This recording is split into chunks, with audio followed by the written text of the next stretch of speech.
If you think about this, this is a work of love to just collect all these. And now, I mean, who cuts recipes out of the paper?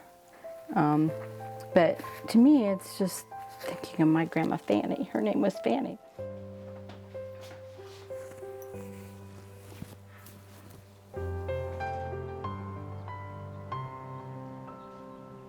Growing up, we did not have a lot of family events because we really didn't have a lot of family that lived in Kankakee.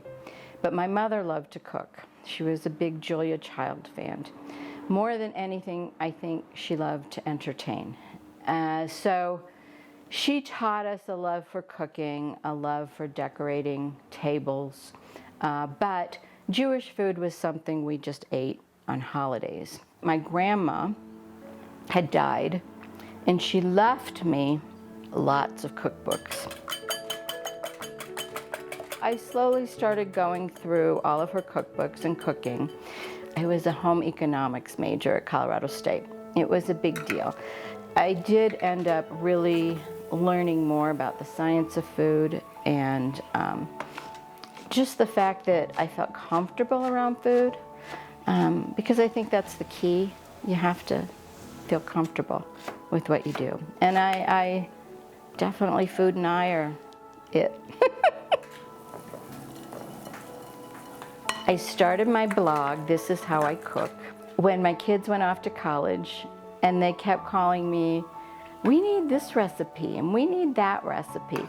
You remember that one? It had chicken and it had onions and it had, don't you remember that one, Mom? And I'm like, which one is that? So my daughter finally convinced me to start a blog, and I knew nothing about it, and now I probably have around 720 recipes, all things I love to cook. I'm Abbe Odenwalder. The Great American Recipe is a wonderful show that brings together people of different ethnicities from around the country and tells their stories behind their food.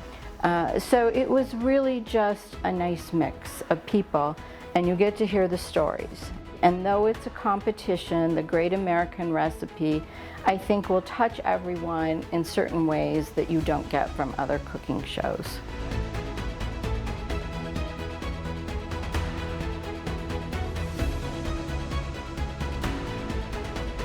When I inherited my grandmother's cookbooks, which I will tell you are wonderful, and she used to write little notes in her cookbooks.